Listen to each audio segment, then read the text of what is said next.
ಸ್ನೇಹಿತರೆ, one step to success ಚಾನಲ್ಗೆ ತಮ್ಮೆಲ್ಲರಿಗೆ ಸ್ವಾಗತ.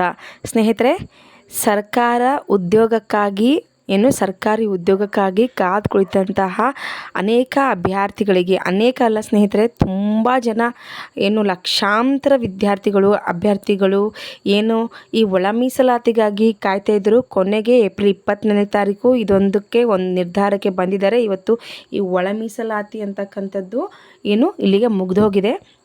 ಸೊ ಏನಂತಂದರೆ ಇನ್ನೇನು ನೇಮಕಾತಿ ಆಗೋದು ಮಾತ್ರ ಇದೆ.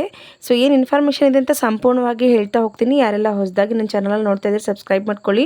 ಪಕ್ಕದಲ್ಲಿ ಇರ್ತಕ್ಕಂಥ ಬೆಲ್ ಬಟನ್ ಮೇಲೆ ಪ್ರೆಸ್ ಮಾಡಿದರೆ ನಾನು ಮಾಡಿದ ಮೊದಲ ವಿಡಿಯೋ ನಿಮಗೆ ಸೇರುತ್ತೆ ಅಂತ ತಿಳಿಸ್ತಾ, ಇಂಗ್ಲೀಷ್ ವಿಷಯಕ್ಕೆ ಸಂಬಂಧಪಟ್ಟಂತೆ 6ರಿಂದ 10ನೇ ತರಗತಿಯ LBA ಪ್ರಶ್ನೋತ್ತರಗಳ ತರಗತಿಗಳನ್ನು ಸ್ಟಾರ್ಟ್ ಮಾಡಿದ್ದೀನಿ. ಈಗ ಆಲ್ರೆಡಿ 10ರಿಂದ 15 ತರಗತಿಗಳು ಮುಗಿದಿದೆ. ಇನ್ನೂ ಕಂಟಿನ್ಯೂಸ್ ಆಗಿ ಮಾಡ್ತಾ ಇದ್ದೀವಿ.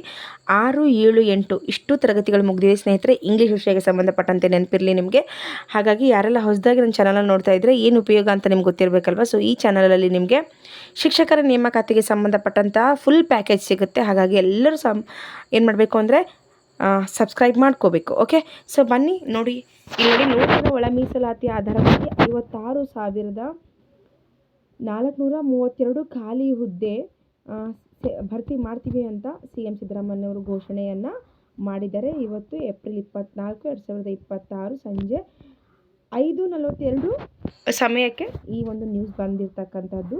ನೋಡಿ, ಬೆಂಗಳೂರಲ್ಲಿ ಇಂದು ನಡೆದ ಒಳ ಮೀಸಲಾತಿ ಸಂಬಂಧ ವಿಶೇಷ ಸಂಪುಟ ಸಭೆಯಲ್ಲಿ ಎಡಗೈ ಸಮುದಾಯಕ್ಕೆ, ನೋಡಿ ಸ್ನೇಹಿತರೆ, ಎಡಗೈ ಏನು ಸಮುದಾಯ ಇದೆಯಲ್ವಾ, ಸೊ ಎಡಗೈ ಸಮುದಾಯಕ್ಕೆ 5.25, ಬಲಗೈ ಸಮುದಾಯಕ್ಕೆ 5.25, ಇತರ ಸಮುದಾಯಕ್ಕೆ 4.5 ಒಳ ಮೀಸಲಾತಿ ಕಲ್ಪಿಸುವ ನಿರ್ಧಾರವನ್ನು ತೆಗೆದುಕೊಳ್ಳಲಾಗಿದೆ ಸ್ನೇಹಿತರೆ. ಅದರಂತೆಯೇ 56,432 ಹುದ್ದೆಗಳನ್ನು ಭರ್ತಿ ಮಾಡುವುದಾಗಿ CM ಸಿದ್ದರಾಮಯ್ಯನವರು ಘೋಷಣೆಯನ್ನು ಮಾಡಿದ್ದಾರೆ. ಸೊ ಇದೇ ಒಂದು ಮಾಹಿತಿಯನ್ನು ನಾನು ಇಲ್ಲಿ ಕೂಡ ಹಾಕಿದ್ದೀನಿ. ಸೊ ಸೇಮ್ ಇದೆ, ಅದು ಸಚಿವ ಸಂಪುಟದಲ್ಲಿ ಈ ಫೈನಲ್ ಆಗಿ ಈ ನಿರ್ಧಾರವನ್ನು ತೆಗೆದುಕೊಳ್ಳಲಾಗಿದೆ ಸ್ನೇಹಿತರೆ.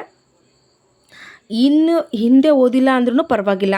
ಸೊ ನಿಮಗೆ ಇವಾಗ ಒಂದು ಏನು ಪ್ರಶ್ನೆ ಉಂಟಾಗ್ಬೋದು ಅಂದರೆ, ಸರಿ ಈಗ ಒಳ ಮೀಸಲಾತಿ ಒಂದು ತೀರ್ಮಾನಕ್ಕೆ ಬರಲಾಗಿದೆ, ಇದು ಪರ್ಫೆಕ್ಟಾಗಿ ಮಾಡಿದ್ದಾರೆ ಅಂದಮೇಲೆ ಸೊ ಎಷ್ಟು ದಿನಕ್ಕೆ ನೇಮಕಾತಿ ಆಗಬಹುದು ಅನ್ನೋ ವಿಚಾರ ನಿಮಗೇನಾದರೂ ಅದೇ ಸ್ನೇಹಿತರೆ. ಸೊ ಇದರ ಒಂದು ರೋಸ್ಟರ್ ರೆಡಿ ಮಾಡಲಿಕ್ಕೆ ಒಂದು 15 ಡೇಸ್ ತೊಗೋಬೋದು ಅನ್ಕೋತೀನಿ ನಾನು. ಸೊ 15 ದಿನ ಆದರೂ ಬೇಕು, ಯಾಕಂದರೆ ಇದಕ್ಕೆ ಸಂಬಂಧಪಟ್ಟಂಥ ರೋಸ್ಟರ್ನವ್ರು ರೆಡಿ ಮಾಡಬೇಕಾಗುತ್ತೆ. ಹಾಗಾಗಿ ನನಗೆ ತಿಳಿದಿರೋ ಪ್ರಕಾರ ಅಥವಾ ನನ್ನ ಒಂದು ಅನುಭವದ ಪ್ರಕಾರ ನನಗೇನು ಅನಿಸುತ್ತೆ ಅಂದರೆ May last week or June first week, ಸರಿನಾ? ಏಕೆಂದರೆ ಇದು ಏಪ್ರಿಲ್ 25 ಇವತ್ತು. ಸೊ ಆಲ್ಮೋಸ್ಟ್ ಏಪ್ರಿಲ್ ಮಂತ್ ಎಂಡಲ್ಲಿ ನಾವು ಇದ್ದೀವಿ. ಸೊ ಹಂಗಾಗಿ ಮೇ 15ರವರೆಗೂ ಅವ್ರು ರೋಸ್ಟರೇ ರೆಡಿ ಮಾಡ್ತಾರೆ. ಸೊ ಹಂಗಾಗಿ ನಿಮಗೆ ಮೇ ಲಾಸ್ಟ್ ವೀಕ್ ಅಥವಾ ಜೂನ್ ಫಸ್ಟ್ ವೀಕಲ್ಲಿ ನೋಟಿಫಿಕೇಷನ್ ಆಗ್ಬೋದು ಅನ್ನೋದು ನನ್ನ ಒಂದು ಅಂದಾಜು, ಸರಿನಾ? ಸೊ ಅದಕ್ಕಿಂತ ಮುಂದೆನೂ ಆಗ್ಬೋದು, ಅದಕ್ಕಿಂತ ಲೇಟ್ ಆಗಬಹುದು.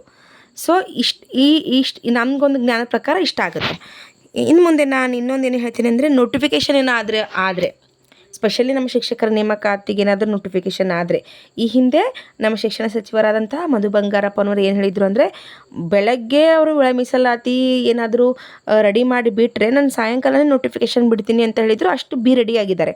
ಹಾಗಾಗಿ ನಮ್ಮ ಶಿಕ್ಷಕರ ನೇಮಕಾತಿ ಇನ್ನೂ ಬೇಗನೆ ಕೂಡ ಆಗಬಹುದು.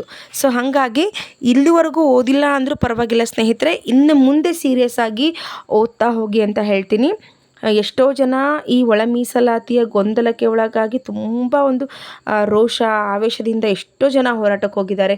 ಹೋರಾಟಕ್ಕೆ ಹೋದರೂ ಅವರು ಹೋರಾಟ ಮಾಡ್ದೇ, ಹೋರಾಟಕ್ಕೂ ಅವಕಾಶ ಕೊಡದೆ ಪೊಲೀಸರಲ್ಲಿ ತಡೆ ಹಿಡಿದಿದ್ದಾರೆ. ಎಷ್ಟೋ ಜನ ಜೈಲಿಗೆ ಹೋಗಿದ್ದಾರೆ. ನಿಮ್ಗೆ ಎಲ್ಲರಿಗೂ ಎಲ್ಲ ವಿಷಯಗಳು ಗೊತ್ತೇ ಇರುತ್ತೆ, ಇದರಲ್ಲಿ ಹೇಳೋ ಅವಶ್ಯಕತೆ ಏನಿಲ್ಲ. ಆದರೆ ಸ್ನೇಹಿತರೆ, ಈ ಒಂದು ಹೋರಾಟ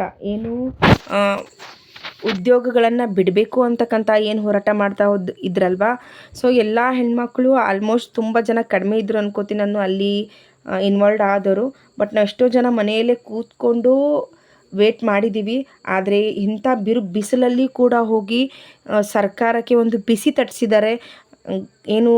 ನೀವು ಒಳ ಮೀಸಲಾತಿಯನ್ನು ಒಂದು ಹಂತಕ್ಕೆ ತಗೊಂಡು ಬಂದು ಉದ್ಯೋಗಗಳನ್ನು ಭರ್ತಿ ಮಾಡಲಿಕ್ಕೆ ಆರಂಭ ಮಾಡಿಲ್ಲ ಅಂದರೆ ಒಬ್ಬರಾದಮೇಲೆ ಒಬ್ಬರು ಈ ಒಂದು ಪ್ರತಿಭಟನೆಗಳಿಗೆ ಇಳಿದಿರೋದ್ರಿಂದನೇ ಇವತ್ತು ಇಷ್ಟೊಂದು ಆಗಿದೆ. ಹಾಗಾಗಿ ಆ ಪ್ರತಿಭಟನೆಗೆ ಏನು ಹೋಗಿದ್ದಾರಲ್ಲ ಅವರು ಎಲ್ಲರಿಗೂ ನಾವು ಥ್ಯಾಂಕ್ಸ್ನ ಹೇಳೋಣ. ಅಕ್ಸ ಆಗಿರ್ಬೋದು, ನಮ್ಮ ದಕ್ಷಿಣ ಕಾಶಿ ಸರ್ ಆಗಿರ್ಬೋದು, ಲಕ್ಷ್ಮೀಕಾಂತ್ ಸರ್ ಆಗಿರ್ಬೋದು, ಏನು ಈ ಒಂದು ಹೋರಾಟಗಳನ್ನು ಮಾಡಿದ್ರು ಏಕೆಂದರೆ ಎಲ್ಲರೂ ಕೈ ಕೂತ್ಕೊಂಡು ಮನೆಯಲ್ಲೇ ಕೂತ್ಕೊಂಡಿದ್ರೆ ಈ ಕೆಲಸ ಆಗ್ತಿರ್ಲಿಲ್ಲ.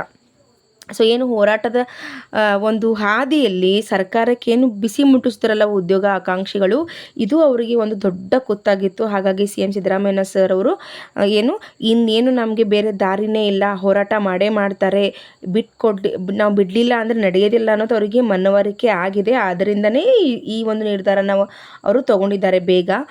ಯಾಕಂತಂದರೆ ನಿಮಗೆಲ್ಲರಿಗೂ ಗೊತ್ತಿದೆ ಸ್ನೇಹಿತರೆ, ಈಗಿರ್ತಕ್ಕಂತಹ ಒಂದು ಜಮಾನದಲ್ಲಿ ಮೀಡಿಯಾ ತುಂಬ ಫಾಸ್ಟ್ ಆಗಿರೋದ್ರಿಂದ ಯಾವುದು ಯಾರೇ ಏನೇ ಮಾಡಿದ್ರೂ ಏನು ತಡೆ ಹಿಡಲಿಕ್ಕಾಗೋದಿಲ್ಲ. ಸೊ ಇಲ್ಲಿ ಎಲ್ಲವೂ ಕೂಡ ಫೇರ್ ಆಗಿ ನಡೀತಕ್ಕಂಥದ್ದು. ಹಾಗಾಗಿ ಉದ್ಯೋಗ ಆಕಾಂಕ್ಷಿಗಳು ತುಂಬ ರೊಚ್ಚಿಗೆ ಎದ್ದಿರೋದ್ರಿಂದನೇ ಸರ್ಕಾರ ಇಷ್ಟೊಂದು ಅಲರ್ಟ್ ಆಗಿರೋದು. ಇನ್ನೂ ಅಲರ್ಟ್ ಆಗಬೇಕು ಸರ್ಕಾರ, ಆಗುತ್ತೆ.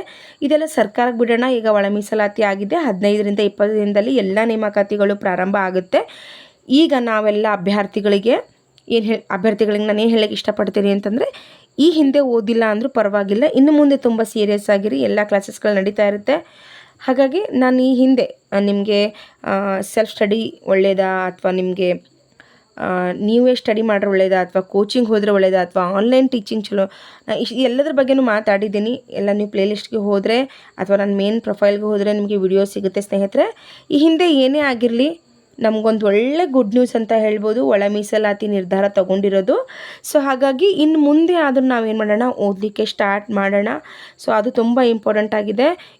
ಎಲ್ಲರಿಗೂ ಆಲ್ ದ ಬೆಸ್ಟ್ ಹೇಳ್ತೀನಿ. ನೇಮಕಾತಿಗಳು ಆದಷ್ಟು ಬೇಗ ಆರಂಭ ಆಗುತ್ತೆ. ನಮಗೆ ನೇಮಕಾತಿಗೆ ಇರುವಂಥ ದೊಡ್ಡ ಒಂದು ಪ್ರಾಬ್ಲಮ್ಮೇ ಒಳ ಮೀಸಲಾತಿ ಆಗಿತ್ತು. ಈಗ ಒಳ ಮೀಸಲಾತಿ ಏನಾಗಿದೆ, ನಿರ್ಧಾರ ಆಗಿಬಿಟ್ಟಿದೆ. ಸೊ ಹೀಗಾಗಿ ಈಗ ಸರ್ಕಾರ ಯಾವುದೇ ಒಂದು ನೆಪಗಳು ಹೇಳಲಿಕ್ಕೆ ಸಾಧ್ಯ ಇಲ್ಲ. ಈಗ ಅವ್ರ ಹತ್ರ ಈಗ ಹಿಂದೆ ಹೇಳ್ತಿದ್ದಾರೆ ಒಳ ಮೀಸಲಾತಿ ಅಂತ ಹೇಳ್ತಾ ಇದ್ರು. ಈಗ ಒಳ ಮೀಸಲಾತಿ ಆಗಿದೆ. ಈಗ ರೋಸ್ಟರ್ ರೆಡಿ ಮಾಡ್ತಾರೆ, 15ರಿಂದ 20 ದಿನ ಟೈಮ್ ತೊಗೊಂಡು ರೋಸ್ಟರ್ ರೆಡಿ ಮಾಡ್ತಾರೆ. ಸೊ ಮೇ ಲಾಸ್ಟ್ ವೀಕು ಅಥವಾ ಜೂನಲ್ಲಿ ಎಕ್ಸಾಮ್ ನಡೆಯುತ್ತೆ. ಸೊ ನೀವು ಇಲ್ಲಿಂದ ನಿಮ್ಮ ಒಂದು ಪಯಣವನ್ನು ಪ್ರಾರಂಭ ಮಾಡಬೇಕು ಸ್ನೇಹಿತರೆ. ನಿಮಗೆ ನೋಟಿಫಿಕೇಷನ್ ಆದರೆ ಸಮಯ ಸಿಗಲ್ಲ, ಇದನ್ನು ಮಾತ್ರ ನಿಮ್ಗೆ ಒತ್ತಿ ಹೇಳ್ತೀನಿ. ಸ್ಪೆಷಲಿ ಶಿಕ್ಷಕರ ನೇಮಕಾತಿ ನಿಮ್ಗೆ ಯಾವತ್ತೂ ಸಮಯ ಸಿಗಲ್ಲ. ಏನೇ ನೀವು CM ಲೆಟ್ರ್ ಬರೆದ್ರೂ ಅಷ್ಟೇ, ನೀವು ಏನು ಮಾಡಿದ್ರೂ ಅಷ್ಟೇ. 2022ರಲ್ಲಿ ನಾವೆಲ್ಲ ಎಕ್ಸಾಮ್ನ ಬರೆದಿದ್ದೀವಿ, ನಮಗೆಲ್ಲ ಅನುಭವ ಇದೆ, ನಾವು ನಿಮ್ಗೆ ಹೇಳ್ತಾ ಇದ್ದೀವಿ. ಯಾವುದೇ ಒಂದು ಎಕ್ಸಾಮು ಮುಂದಕ್ಕೆ ಹೋಗಲ್ಲ, ನೋಟಿಫಿಕೇಷನ್ ಆದರೆ ಲೇಟ್ ಆಗಲ್ಲ. ಹಾಗಾಗಿ ನಿಮ್ಮ ಓದಿನ ಕಡೆಗೆ ನಿಮ್ಮ ಗಮನ ಇರಲಿ, ನಿಮ್ಮ ಬುಕ್ಸ್ ಎಲ್ಲ ಇದೆಯಾ ಅಂತ ನೋಡ್ಕೊಳ್ಳಿ. ನೋಟಿಫಿಕೇಷನ್ ಆದಮೇಲೆ ಬೇರೆ ಪ್ರಾಬ್ಲಮ್ಸೇ ಇರುತ್ತೆ, ಸರಿನಾ? ಏನೇನು ನಾವು ಕಾಗದ ಪತ್ರಗಳನ್ನ ರೆಡಿ ಮಾಡ್ಕೋಬೇಕು, ದಾಖಲಾತಿಗಳನ್ನು ರೆಡಿ ಮಾಡ್ಕೋಬೇಕು, ಅದೇನು ಬೇರೆಯೇ ಇರುತ್ತೆ. ಸೊ ಹಾಗಾಗಿ ನಿಮ್ಗೆ ಯಾವಾಗ ನೋಟಿಫಿಕೇಷನ್ ಆಗುತ್ತೆ, ರಿವಿಷನ್ ಪಾರ್ಟ್ ನಿಮ್ಮ ಹತ್ರ ಇರಬೇಕು. ಇಷ್ಟು ಮಾತ್ರ ಹೇಳೋಕ್ಕೆ ಇಷ್ಟಪಡ್ತೀನಿ ನಾನು. Only revision.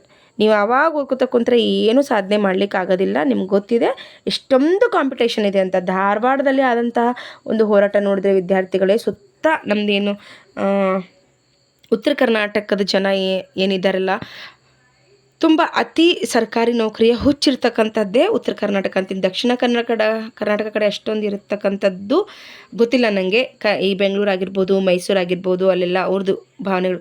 ಬಟ್ ನಮ್ದು ಈ ಕಡೆ ಏನು ಧಾರವಾಡ, ವಿಜಯಪುರ, ಕಲಬುರಗಿ, ಬೀದರ್, ರಾಯಚೂರು ಆಗಿರ್ಬೋದು, ಈ ಕಡೆ ಡ್ರೀಮ್ಸ್ ಜಾಸ್ತಿ ನಮಗೆ ಗೌರ್ಮೆಂಟ್ ನೌಕರಿ ತೊಗೋಬೇಕು ಅಂತ. ಸೊ ಹಂಗಾಗಿ ಇದೊಂದು ಒಳ್ಳೆ ಸುವರ್ಣಾವಕಾಶ. ನೋಡಿ, ಒಂದು ನೋಟಿಫಿಕೇಷನ್ ಆಗಲಿಕ್ಕೆ ಇಷ್ಟೊಂದು ಸಮಯ ತೊಗೊಂತು ಅಂದರೆ, ಈ ಚಾನ್ಸ್ ನೀವೇನಾದರೂ ಮಿಸ್ ಮಾಡಿಕೊಂಡ್ರೆ ನಮಗೆ ಏನಂತಾರೆ, ವಯಸ್ಸಂತೂ ಇರೋದೇ ಇಲ್ಲ, ಅದು ಸೆಕೆಂಡ್ರಿ. ಸೊ ಹಂಗಾಗಿ ಇಂಥ ಒಂದು ಸುವರ್ಣಾವಕಾಶ ಸ್ನೇಹಿತರೆ ಮತ್ತೊಮ್ಮೆ ಸಿಗಲ್ಲ ಅಂತ ಹೇಳ್ತೀನಿ. ಸೊ ಹಂಗಾಗಿ ಎಲ್ಲರೂ ಓದಲಿಕ್ಕೆ ಸ್ಟಾರ್ಟ್ ಮಾಡಿ. ಇದು ನನ್ನ ಇವತ್ತಿನ ಮಾಹಿತಿಯಾಗಿತ್ತು. ಒಳ ಮೀಸಲಾತಿ ಅಂತಕ್ಕಂಥದ್ದು ನಾವು ಪಕ್ಷಿಗಳ ಥರ ಕಾಯ್ತಾ ಇದ್ವಿ, ಕೊನೆಗೂ ದೇವರು ನಮ್ಮ ಮೇಲೆ ಕಣ್ ತೆರೆದಿದ್ದಾನೆ ಅಂತಲೇ ಅನ್ಕೋಬೋದು. 15ರಿಂದ 20 ದಿನ ಇಷ್ಟರಲ್ಲಿ ನೇಮಕಾತಿ ಪ್ರಾರಂಭ ಆಗುತ್ತೆ, ಮೇ ಲಾಸ್ಟ್ ವೀಕ್ ಅವ್ರು ಜೂನ್ ಫಸ್ಟ್ ವೀಕಲ್ಲಿ. ಸೊ ಹಾಗಾಗಿ ಎಲ್ಲರೂ ಓದೋದನ್ನು ಸ್ಟಾರ್ಟ್ ಮಾಡಿ, ಇದ್ರ ಜೊತೆಗೆ ಪ್ರತಿದಿನ ನನ್ನ ತರಗತಿಗಳನ್ನು ನೋಡ್ಕೊತಾ ಹೋಗಿ ಸ್ನೇಹಿತರೆ. Thank you so much watching this video. ಏನೇ ನಿಮಗೆ ಡೌಟ್ ಇದ್ದರೂ ಕೂಡ ಕಮೆಂಟ್ ಮೂಲಕ ತಿಳಿಸಿ. ವಿಡಿಯೋ ಇಷ್ಟ ಆಗಿತ್ತು ಅಂದರೆ ಲೈಕ್ ಮಾಡಿ, ಹೈಪ್ ಮಾಡಿ, ಪಾಯಿಂಟ್ಸ್ ನೀಡಿ. Thank you so much watching this video.